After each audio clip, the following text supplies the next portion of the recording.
thought the road to 100 episodes would happen a lot faster.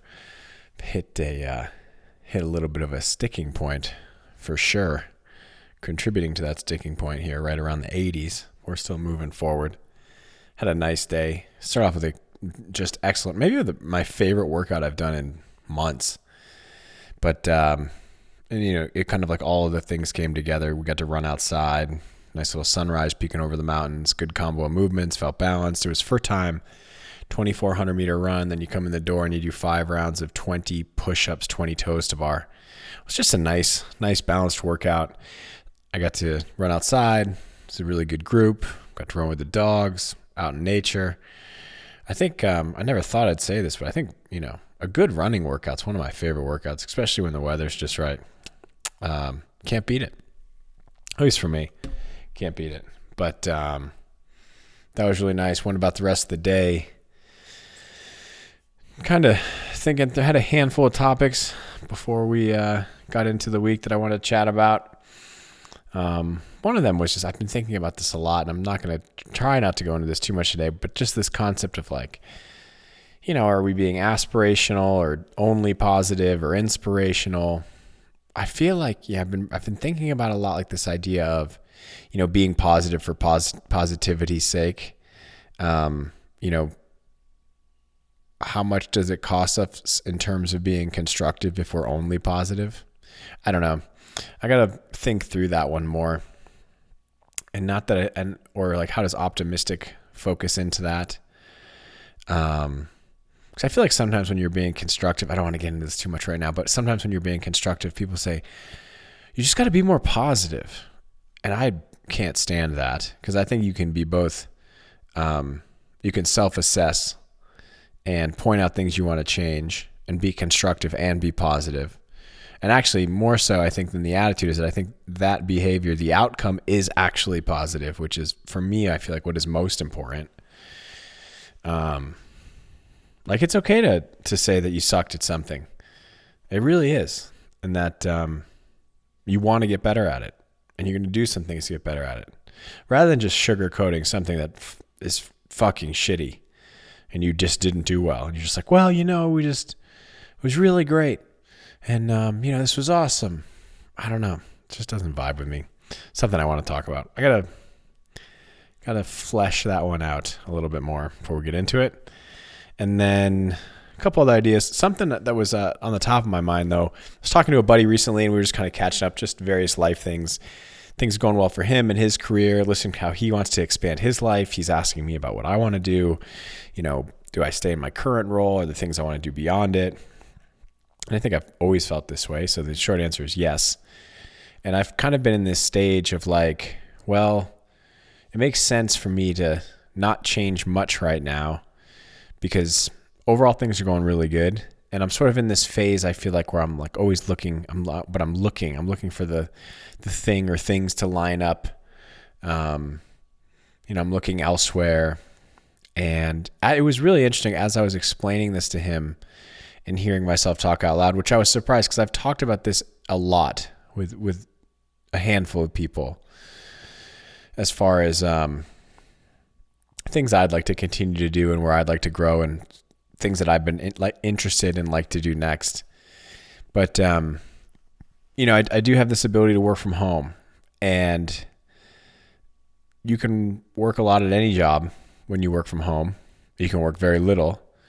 And so it gives me this opportunity to like work hard and get my work done that I need to do, but also because there's, I'm not losing a ton of time in like commuting or I don't know, whatever else you lose time in when you're constantly going into an office. And I do go into the office a couple times a week, which I really like.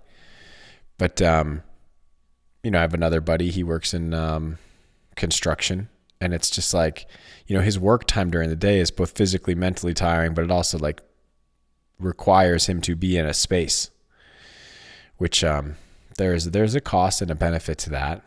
But as I was explaining this to my friend about things I want to do and what I feel like I need in order to be able to do it, as I was going through it, I kind of paused and I said, I feel like as I've been searching for these things that I feel like I need in order to do the next thing, I've stopped looking at like what is right in front of me. What resources are available right here.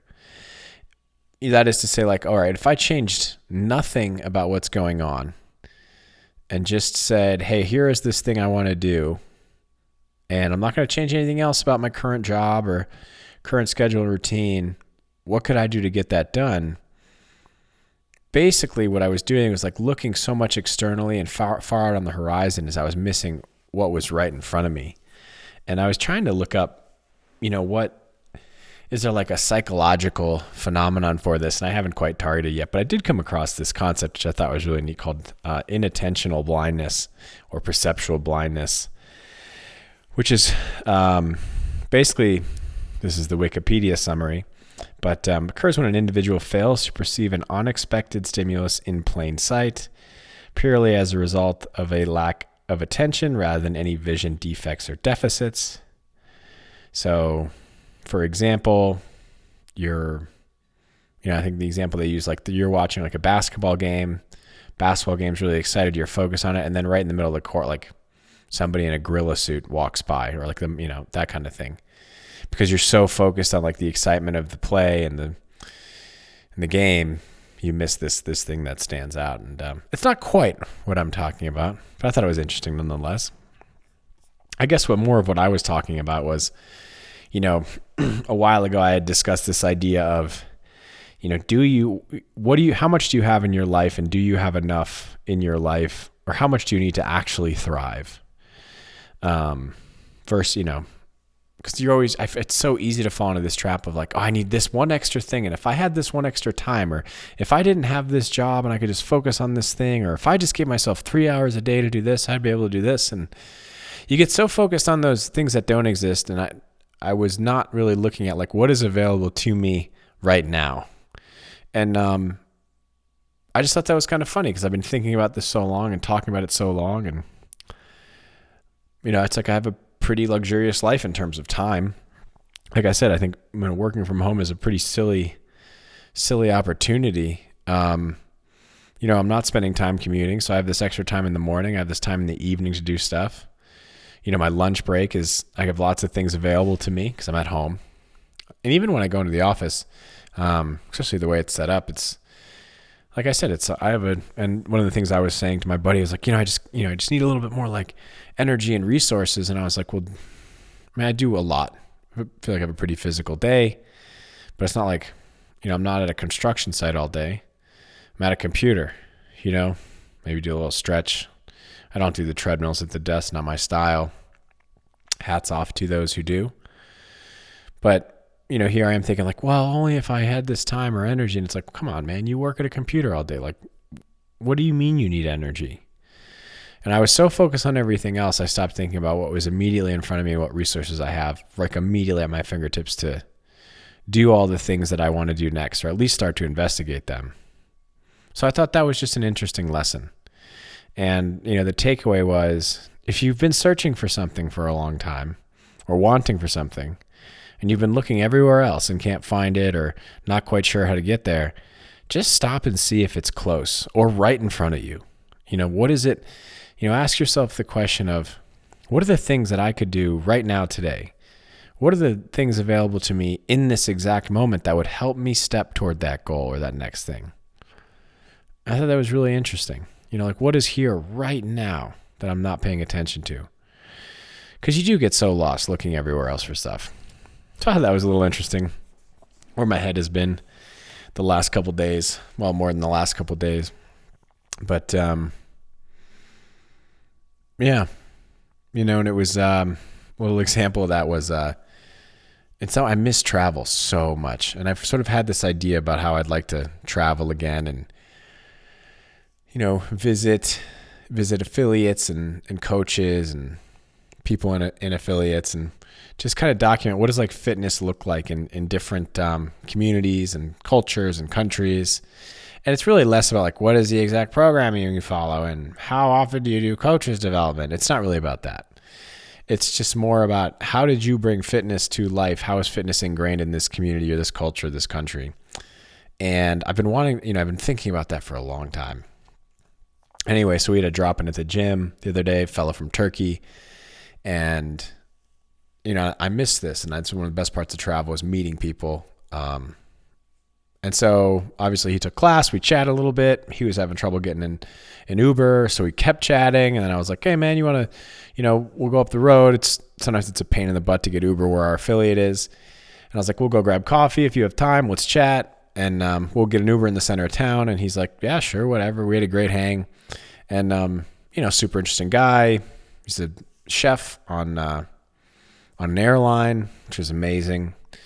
And just really interesting life story. And it was, in a way, it just sort of, it momentarily quenched my desire to just hear about the world from different walks of life and different perspectives and different people, and hear about the world outside of my little bubble. It quenched that just a tiny bit, but it was excellent. And it was just cool that he was down to hang out and chat and talk about fitness and share his life and adventures and journeys. Because I could see myself in that moment being like, having the fellow in class, coaching him, meeting him, having a good time, high five, nice to meet you, safe travels home, see you later. And then him leaving and be like, oh man, if only I had more time and I could go, travel this country and visit, CrossFit there. Or if only, but I was like, well, what could I do right now to get involved in that? And that was hang out, hear a story, get to know somebody one sentence at a time, and create a relationship, create an interaction. And it was so worth it. Made the day excellent. But anyway, that's where we're at. We're rolling. Good weekend lined up. More tomorrow.